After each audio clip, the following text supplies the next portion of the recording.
Okay, everyone, so Chatelier principle, or Chatelier, if you speak better French than I do, is just the guy who discovered this principle. So the idea of it is this. So we've learned about a system at equilibrium, right? When a system's at equilibrium, it's at this state of balance. Okay, hence my little scale up here, we'll use an analogy. Okay, what we're going to learn about today is if you have an equilibrium system and a stress is applied to it, meaning you change something about it, you're going to knock it out of equilibrium. But the amazing thing about a chemical equilibrium is that it finds its way back to equilibrium. And so that's why today's lesson is all about stress management, because the same thing is in your life. When a stress comes into your life, you can't get rid of that stress all the time. You just have to learn how to adapt to get back to a state of balance. Yes? So is it like if someone pushes you off the treadmill, you just get back on? Yeah, pretty much the idea, right?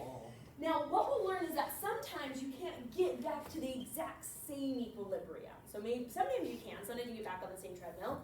Maybe you have to hop on the next treadmill over, right? So it's not always going to be the same, but it does come to a place where the equilibrium is reestablished. So our objective today is a few different things. Number one, when the stress is applied, we need to identify what does the equilibrium do in response. Okay, what is the response of the system, meaning what do the chemicals do? And once again, we add the stress, the chemicals, they just fix themselves. It's pretty amazing. It's kind of a magical little process. But we want to be able to get down to that molecular level of what are they doing, okay? So the stresses we're going to talk about today, I guess we can fill this in. So a reaction at equilibrium and stress will do whatever it can to minimize that stress. So if you mess with an equilibrium system, it will shift in a certain direction to get back to a perfect equilibrium ratio. Now keep in mind, once again, ratio is not about 50-50, it's just whatever the ratio is for that system. Okay, so if you mess with it, it will shift. So we're going to use this word shift a lot. I'm saying which way is it going to shift to get back to balance. Now, the different types of stresses that can be applied to a chemical reaction, we've talked about before in terms of amounts. So the different types of stresses that we can do is you can change the concentration. You can add more or you can take some away, and that's going to stress the equilibrium. We can do things with pressure, so you can apply pressure to the system or you can remove pressure from the system, and then temperature. The main two we're going to learn about in this class are temperature and concentration. Pressure we're just going to kind of put aside, but it is something like if you take AP chemistry or continue studying chemistry, it's another type of stress that can happen. Okay? So what's important to recognize here is because sometimes it can just be tricky in what is the question asking? So let's kind of decode that before we see the actual questions themselves. So a question is going to tell you how an equilibrium is stressed. It's going to say, I added more products, or I removed some of the reactants, or I heated it up, or I cooled it down. These are stresses that as a scientist we can do. Your answer is what does the reaction do to fix itself? What's happening, once again, think molecular view, what are the molecules going to do to fix that equilibrium? The main answer is one of three things. It's going to shift to the left, meaning the reactants. It's going to shift to the right, meaning the products. Or maybe it doesn't shift at all. Maybe the stress didn't actually change the equilibrium of the system. And so it doesn't need to adjust. Okay? All right, so before we jump into the rest of our things, let's kind of get a visual here. So I have a pretty spectacular chemical reaction that I doubt you've ever seen before. So, this side says react, that says react, right? Yep, okay. Reactants, this side says products, okay? So in this chemical reaction, these noodles, I'm going to put them on the reactant side, are going to change into beans. Whoa.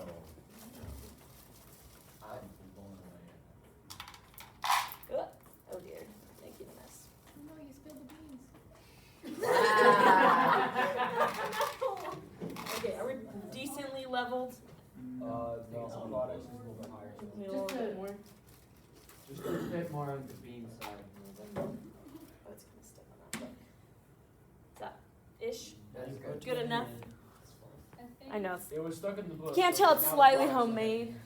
Oh, okay. I have these ideas at my house Sunday night, and I'm like, what can I use and glue together? So, okay, so this is a chemical equilibrium. Now, a few things we need to understand in terms of my visual and a real thing.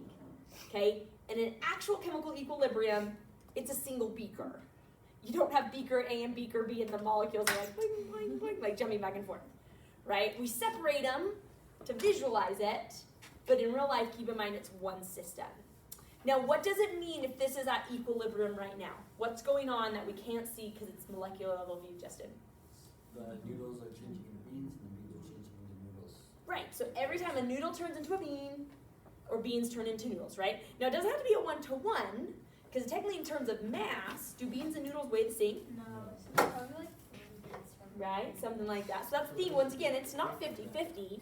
I have way more beans in there than I do noodles, right, in terms of like pieces and then space, right? But the rate at which it changes is staying constant, right? So right before your eyes, isn't that amazing? Noodles into beans and beans into noodles. Changing, okay? So we are at a state of balance. Now, the first type of stress we're going to talk about is concentration, meaning amount. So if I have a scientist choose to come pour more noodles into my system, so I'm going to add more reactants. Ah! It's not at equilibrium anymore. It's not? I was like, it's right. We poured enough. Oh, I just stepped on a noodle. Oh, okay. Trying to keep it somewhat clean here. Okay, so notice right off, that's the stress. You're not going to answer what the stress does.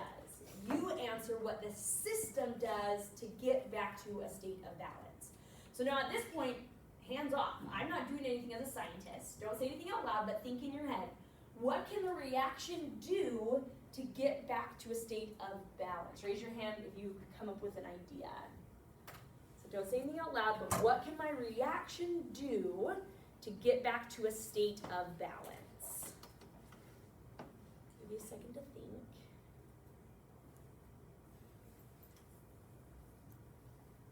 Liberty, what are you thinking back there? Well, I'm a little confused, but wouldn't you just add more beans? Or is that not what you're asking? You're getting, so I can't do anything. This is now, it's gonna fix itself. Noodles turn into beans? There you go. So the reaction is going to take those extra noodles I gave it and say, well, now I'm unbalanced, and start turning the noodles into, I'll be lazy here, just for a point, into beans until it gets to equilibrium. Okay? With the assist of Jake. I don't know what you're talking about. So the answer to this question would be, so when this stress is applied, we would say that this reaction is going to shift to the right.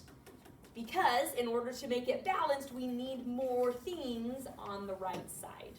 So what happens? Just like the rate just like speed up for a little bit until they're equal again, and then the rate slows down back to normal? It does. Wow, I should have paid you to say that answer. That was so good. That's exactly what happened. Yeah. So we get to a point, right? So our graphs we saw went like this, and they leveled out, right? When a stress applies, all of a sudden we see it changes. In this case, the forward rate is going to pick up until it gets back to balance, right? I guess you could almost think of like on a treadmill, it would be like if someone like starts speeding it up, Then right? You have to start really adjust faster. to it as well. So great, have a smiley face for that. And Liberty, have a smiley face for sharing us your answer as well. So questions on that so far? So can it not like take away molecules? Can it not take molecules out? Good question. What do you think? Well, I would think that maybe in some reactions could it release gases like oxygen? So that would be, yeah, the only cases if it's a gas type thing that can kind of, they can in a sense remove them, but other than that, it's more of it can just transfer it from products to reactants or reactants to products. So great question though, Cam, have a smiley face for that. Justin. If we're talking like the circle of water thing, Yeah, like yeah. evaporation and like draining and stuff. Oh, So like, what if that happened in one reaction to where it like evaporated and grains in the same reaction in a bottle or something? Oh, yeah. I don't know, like, could that be an equilibrium if Totally. Yeah, you can do like a closed system reciprocation condensation process. Yeah, totally. Yeah, totally could be like an equilibrium. So, any other questions for now? Okay, let's look at a chemical example here. Okay, now with this idea of equilibrium and this idea of shifting, what can often be really helpful is really to think of it like a scale. And so I'm going to show you also an equilibrium dance that you can do. Oh no. I know, it's going to be the If biggest someone thing starts at, doing it what's during next the dance? test, I will walk Sweethearts? out. If someone starts doing it during the test, I will walk out. Seth, your logic I just don't understand. Why would you walking out do it? Like, that's just hurting you. Like, I don't understand why that would be like. But I'll tell you, I did the equilibrium dance in college. I did it really small at my desk, but like it just helped me when I got stuck with problems because I just am a visual person. If I find out someone who's doing it, I don't care if I'm one question away from 100%, I will walk out. Does anyone understand that one? It's just No. me. Yeah, Dude, that is so just they so also logical. stop listening to your unnecessary comments or interrupting the lesson. I just don't understand why. I don't know how this hurts us in any way. I know. Like, No, it's just- and why is it? How is that hurting you?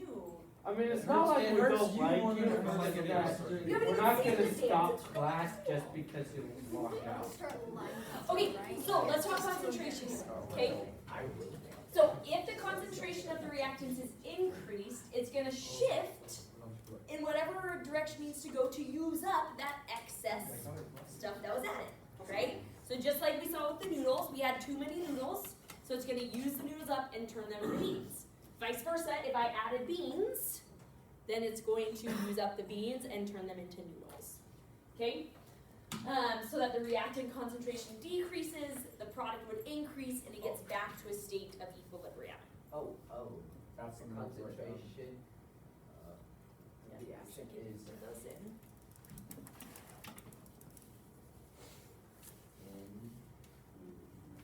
Okay, so with this example here, there's a few different things. There's the overall shift that we need to understand, but then you also need to understand piece by piece what's going on. How is each part of the reaction being influenced, okay?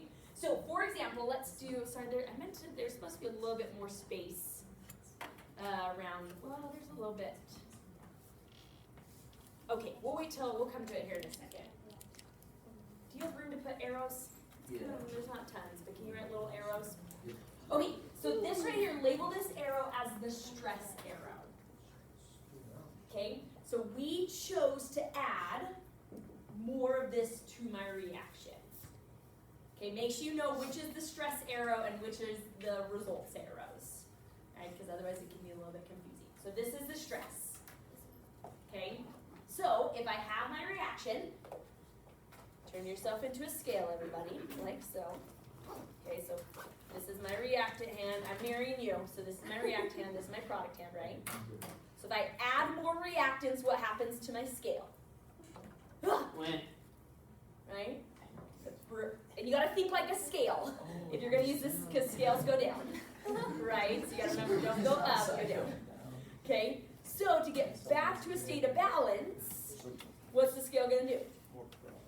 It's gonna take things from this hand, and gonna pull them over, right? So we're shifting this way, because that gets us back to a state of balance.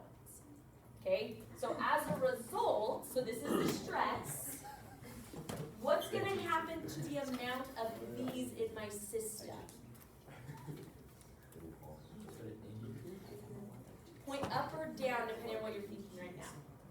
Because there's a lot of stress on So what's gonna happen after the stress is applied and it's trying to restabilize, what's gonna happen to the amount of this? Point up or down, so that's the options. If you don't know, then give me a fist. That works too. You repeat the question. Yeah, so after the stress is applied of this and it's balancing back out, what's gonna happen to the amount of O2? Is it gonna go up or is it gonna go down to get rebalanced? Okay, Nathan, you're correct. You're also pointing down, have a smiley face. Help us out here. So why is the amount of this gonna decrease as a result. So I would assume Okay, everyone, listen to this. it would decrease because you have to use oxygen to get more of the product, and so you have less of that because you need more product. Very well said. So in order, so there's, once again, there's a lot of errors going on here. So there's an overall shift to the right, or shift to the products. So this is the big answer. This is how it gets fixed. It shifts to the products. In shifting to the products, the amount of this decreases because I have to use this to make this. So what's happening to the amount of this? Point up or down. Don't say it out loud. What's happening to the amount of that? Good. You're pointing up. Have a smiley face. We're more on track now. I'm going to move our little scale thing so it's not in the way.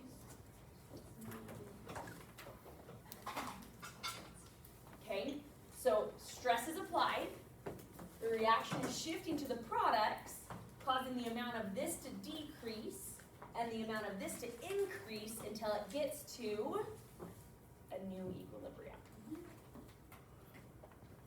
Questions so far? Yeah, Justin.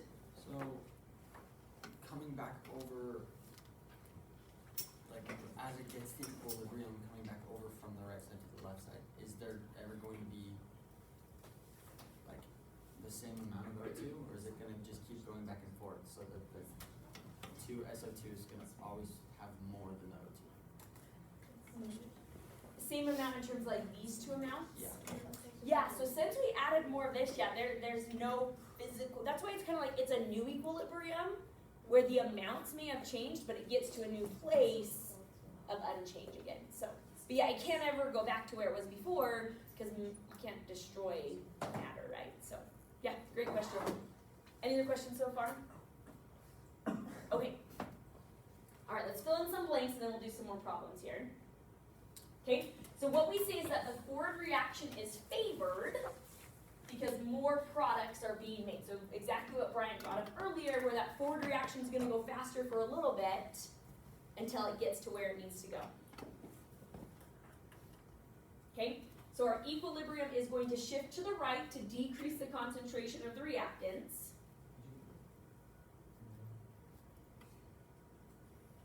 So the equilibrium will shift to the right. And then what we get is a new equilibrium. It becomes equilibrium because it's balanced, but it's a new place than it was before. But what's really cool, and we'll not do a ton, so I skipped that, is the actual ratio actually is maintained. We do this a little bit more. There's a mathematical side to equilibrium that we do in AP chemistry, but it's really cool that that mathematical ratio actually stays constant, even though the individual numbers change. A simple example as you can think about is maybe the original equilibrium was like a 4:2 ratio, and then the new equilibrium is a 6:3 ratio, but they actually equal, right? 4/2, 6/3 is really the same thing. So, okay. Oh, I just gave you an answer. Oh, you saw it, right? Dang it. Okay, good. I don't think you actually did No, it. of course not. If you did, I guess you did. Okay, for two smiley faces, don't say it out loud. Okay, talk to your table buddy. So if the O2 concentration is doubled, does the reaction A shift to the left or B shift to the right? Don't say it out loud, but go ahead and answer this question. It is on your paper too, by the way. It just doesn't have the A and B. It's just where it says example. Oh, except your paper says SO2, right? Yeah. Cross that off and make it the same as mine, so change it to O2. So if I double the O2 concentration, what's gonna happen? What way is it gonna shift? It's the same. It's the same. Yeah, looks like it. Just where the question is mine, right? Oh. See how it says adding more SO2? Okay, oh, Just make it to O2. It's like pretty much the same. And then answer the second question with your table buddy of what does that mean about the concentration of SO3? Set your pencil down once you've answered both those questions. And then we'll check it off here.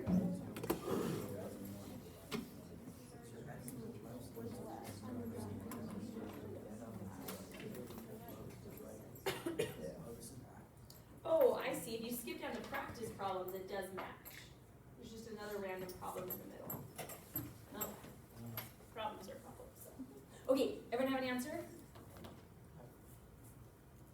Okay, show me with your finger. So for number 1, which way is it going to shift? So point with your finger to the window or to the wall. Our right, or our direction, or your direction?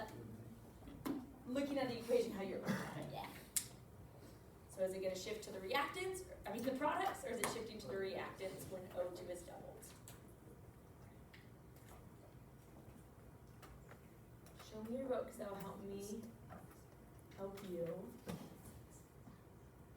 Okay, we're about 50-50, which means we're not quite there yet, because it's obviously one or the other. Okay, so let's think about this for a second. Ready? Okay, get out your scale. Okay, once again, reactants, products. What are we adding? Oxygen. Which is a reactant. So the scale goes like this, right? That is the stress. Your answer is not what the stress is, your answer is what does it do to get fixed. So to get fixed, which way do I need to shift? To the right. So if you're pointing to the window, you can have a smiley face. And if you weren't, nod your head if that makes more sense now. Where most people get wrong is they just answer where the stress does. But you got to think of what does it do to fix it. Okay? Okay, and then second question says, what does that mean about the concentration of SO3? So now point up or point down on how you answered this question. So what happens to SO3 as a result?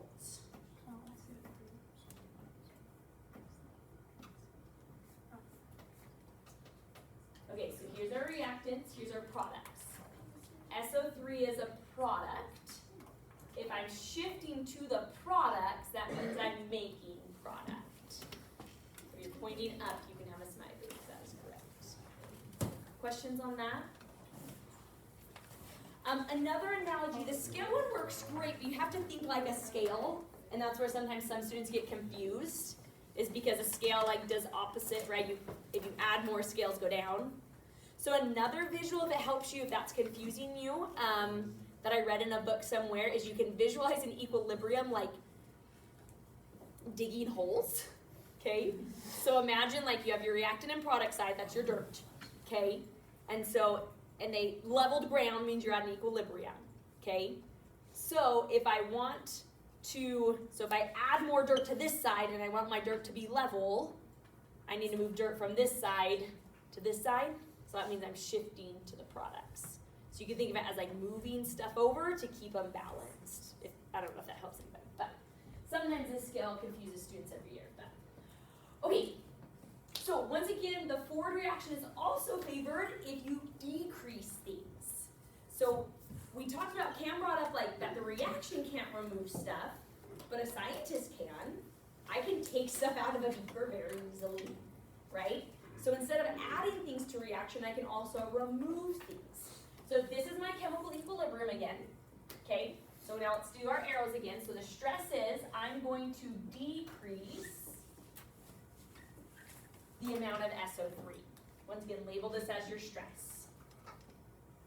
So if I remove some SO3, okay, now if you want to think of it like a scale, okay, I'm going to put things in my hands because sometimes that can help the visual. So what was the stress? I'm taking things off this hand. So what happens to a scale? Right, because this is lighter. So which way does it need to go to get back to balance? To the right. The left side. Alright. So this was the stress. But if this side's too heavy and this side's too light, one thing with the scales, you always go to the side with the hand in the air. Always. Oh, it's just the one raising its hand. Yeah, whichever one's raising his hand is the way you always shift. Because you gotta pass stuff over. Like what's that little frog game? Down by the banks. That's little thing. Right? So you gotta pass things over. So if this is the stress, it's actually gonna have the same overall result where it's gonna shift to the products.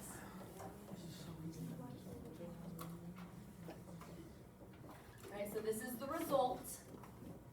Okay, stress is applied. the result it's going to shift back to fill it in. So the amounts of these, what's going to happen to these? Good, so these would decrease. Let's get these feeding results.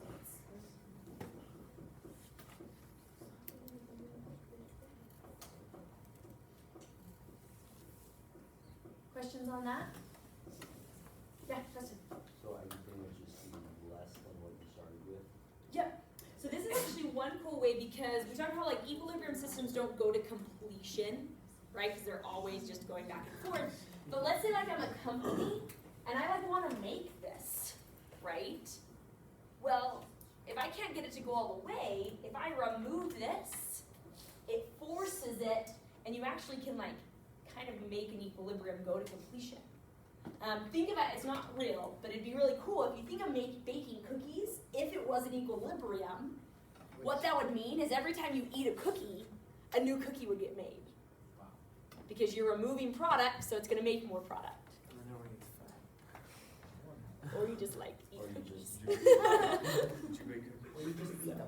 I mean, I guess someone else could be making them, and every time you eat one, you physically replace them. That's true, that's true. I don't know anyone who's willing to do that for me in my life, but, so, I guess I do that for my daughter, so. Okay. Questions on removing a product? Okay. Okay, so once again, just putting words to it, is the forward reaction is decreased, or the forward reaction increases as we're shifting to refill in that product, okay? So there's two situations where it can shift to the right. So this is just a review. I don't think there's anything you need to fill in with this one. But you can shift to the right by adding reactant or by removing product. Right? So if I wanted to go that way, you have options of what you could do to the system to make it happen. Okay? So we already talked about this, but just to go one more time before we shift to the next type of stress. Okay, so if I add more SO2, so if I add more of this, which way is it going to stress? Point with your finger. Which way is it going to shift? Shift. Yeah, it's going to shift to the right. Because since it's on the left, you got to get it used up to get back to balance. Now, a few terminology things. Brackets are the chemical way to say concentration. It's just, so without having to write out concentration change. So if you see brackets around something, just remember that's talking about concentration, aka molarity. It's just the chemical way of saying it. So now, one very important note. It's already bolded, but I put an extra star by this note because it's very easy to forget, and it's really easy to do, but it's easy to forget. And that is when it comes to true solids and true liquids. When something is a pure solid or a pure liquid, you can't change the concentration. For example, if I have a teaspoon of water and I have a cup of water, is the cup of water more concentrated? No, it's the same concentration. Yeah, concentration is the same, there's just more of it. So when something is pure, you can have more, but you can't have more concentration. So what that means is if something has a little L or a little S in it, it doesn't change if more is added or some is taken away. So you have to pay very close attention to those little symbols, because if a problem says, oh, I'm going to add some O2 liquid, and that's what's in the problem, well, your answer is there's no shift, because it doesn't actually change the equilibrium. So pay very close attention to what state of matter things are. Most of the problems we'll deal with are aqueous or gases, which does change it, but otherwise you gotta be careful with that. So, okay, so your answer in the problem would be it has no change.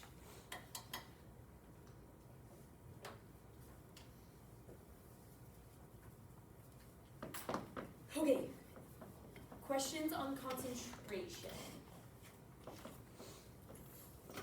Okay, we already did that practice problem kind of already, so we're going to skip it because it's just asking the same thing. And we're going to actually, so turn the page over and then put a big X through this section of change in pressure. was supposed to be left off because we're not teaching it this year, but it wasn't. So we're gonna cross it off so you don't think you need to know it. So just cross off the change in pressure section and skip to change in temperature.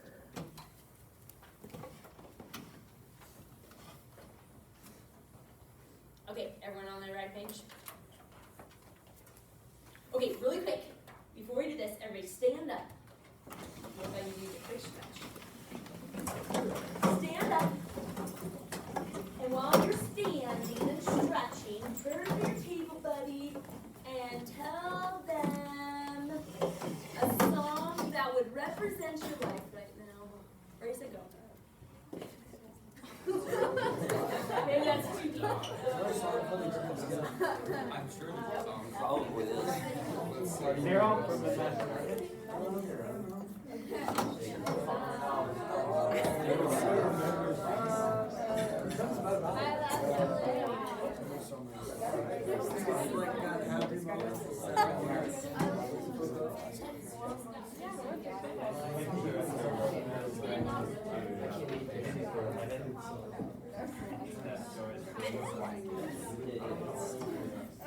I'll get it. Okay, take a seat. Jump right back in. Use your legs to stand up.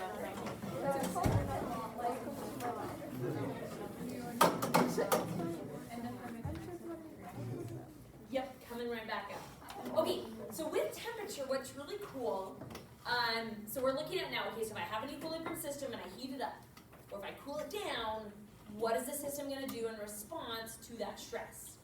Now, what you have to look at first is what type of reaction it is. Meaning, is the reaction endothermic, meaning it absorbs heat naturally, or what's the opposite of endothermic?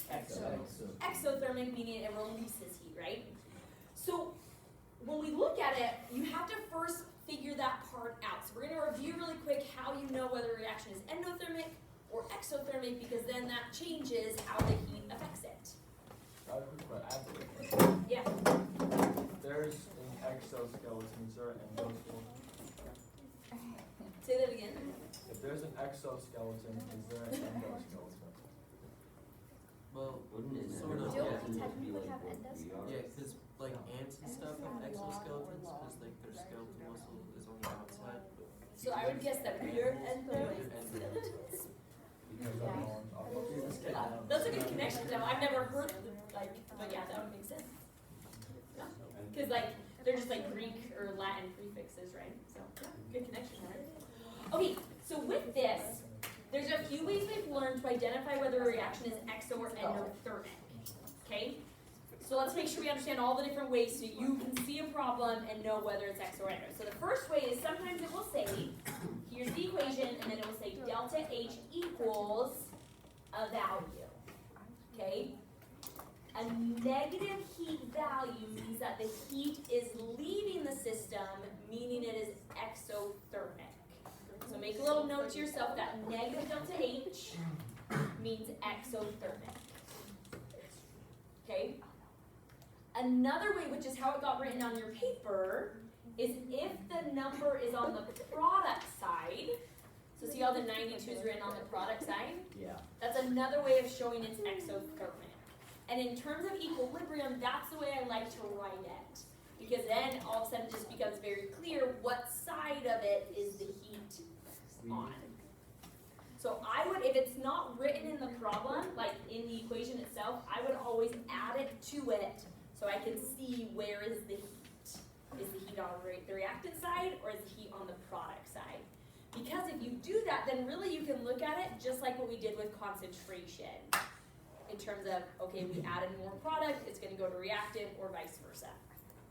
Okay, so in this example, we said the reaction would be exothermic because energy is like a product.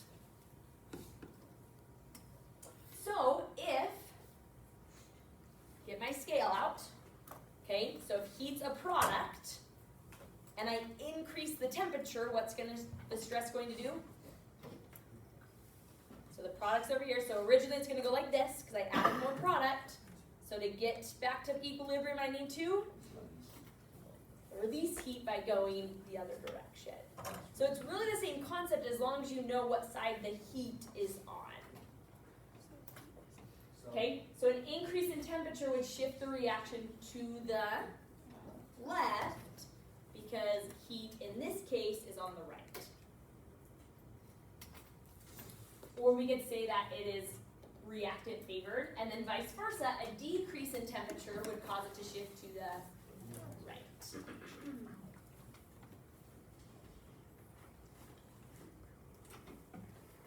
Now let's talk about concentration, okay? So coming up to our equation here, so what would that mean? Don't say anything out loud, but think in your head. What would that mean about the concentration of NH3 with the increase? So if I increase the temperature, what's going to happen to the concentration of this as it's shifting? Point up or down? So what's going to happen to the concentration of NH3? If you don't know, give me a fist, but that way I know you're at least listening.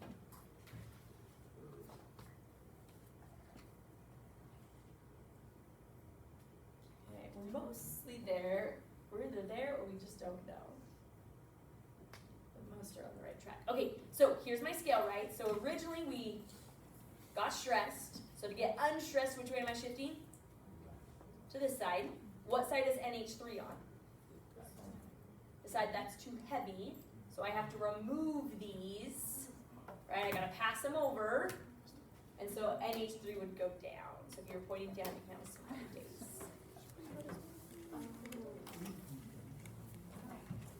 Okay, let's do another smiley face, right? I think we can all be there this time. Don't say it out loud, but now answer it for H2. So what would happen to the concentration of H2? Same thing if we increase the temperature and it's shifting back. So what's going to happen to H2 in response? Good. If you're pointing to the ceiling, how much smiley face can you do? Correct. Yep.